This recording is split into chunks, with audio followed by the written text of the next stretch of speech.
They have a very, very disciplined camp, right? Like you have to have your hair cut a certain way. Like you can't be fucking around showing up with blue mohawks or nothing crazy. Like it's very disciplined, right? Yeah, I think that's one of the reasons why they're all successful. I feel like when Khabib walks into the room, it's like an army. We all get up, we all stand in line.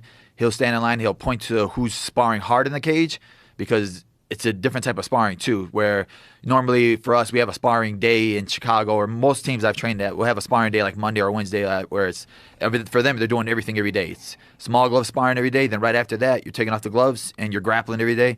Then right after that, you're going in the cage and you're wrestling on the cage every single day. Small glove sparring every day. But it's light, so it's Sorry. where it's you don't want to knock. You're not trying to knock each other out. But Right. then if he points to you that you're going to your hard sparring, then you're going in the cage with big gloves on. And those guys we're going hard, and he's cornering, and then Javier Mendez is in there cornering, so you're getting that real fight feel. For me, I was down there with him for 5 weeks, so Khabib would corner his guy, and my coach Lewis Taylor was down there with me in Dubai, and he would corner me. So it's like it's a real fight feel. The guys outside of the cage will sit there, peek in. So you get those little nerves that you would get in a fight. And I'm sparring with somebody, his cousin Abu Bakr, who's also in the UFC welterweight. You're sparring with somebody really not used to. So you also still have that tension that you feel like, I don't know what this guy's going to do. He's not one of my normal training partners where I know, well, he's got a good left kick or he got a good Right. cross. I know what he's going to bring to the table. It's like, no, it's a real fight feel every single time because I don't know what he's going to bring to the table. He doesn't know what I'm going to bring to the table. And we have two corners cornering each other in there. So when it's your hard sparring, you're in the cage. When it's not hard sparring, you're outside of the cage. You're doing a little bit of technique. Then it's light sparring going.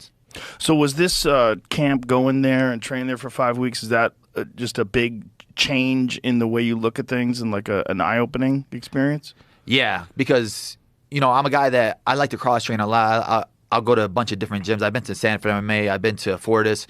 I've been to Canada before to train with Frost Hobby. And I want to bring that knowledge back to my team and back to my coaches. Be like, yo, these teams are successful. This is what they're doing. This is what we got to start doing too. Because we're a small gym in Chicago. And, we had a world champion, Juliana Pena, with us. But still, you have to keep evolving. You have to keep trying to do what the best teams are doing. And seeing how their team is, how disciplined they are, it's like none of the guys are going to show up late to practice. You're not going to show up late and smile and laugh.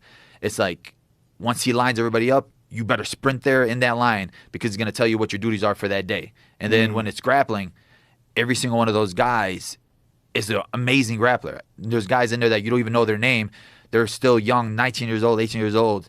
They're just starting, but they still had the same type of grappling as Khabib. They still feel super strong. And I'm like, who the heck is this guy? So I'll look up his name and I'm like, oh, 12-0, 15-0, 16-0. And the whole team is full of killers.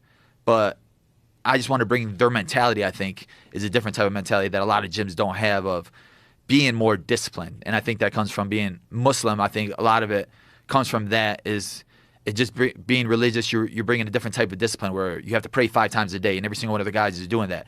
None of their guys are drinking. None of their guys are going out and partying. If there's guys that come to practice and they look a little bit tired, Khabib will take their phone away from them, and he won't give it to them until the next day, tomorrow morning. So he'll take their phone at night, 9 p.m., and then you have to go to sleep, get a good night's sleep, and then next practice he'll give you your phone back because you're probably on your phone all night playing games or something stupid. And he pays attention to those things. And the fact that he wants you to win that bad because he doesn't need to be there. He doesn't need to give you the knowledge. He doesn't need to care that much about you if you don't care about yourself. But it just shows you like how much of a great person he is